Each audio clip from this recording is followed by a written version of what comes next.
You ask Tiger to solve. This deals with linear equations with one unknown. The final result is w equals -2. Let's solve it step by step. Simplify the expression. Expand the parentheses. Multiply the coefficients. Simplify the arithmetic. Group all constants on the right side of the equation. Add 40 to both sides.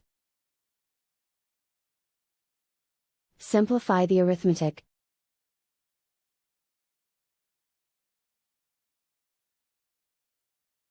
Isolate the w. Divide both sides by -35. Cancel out the negatives. Simplify the fraction.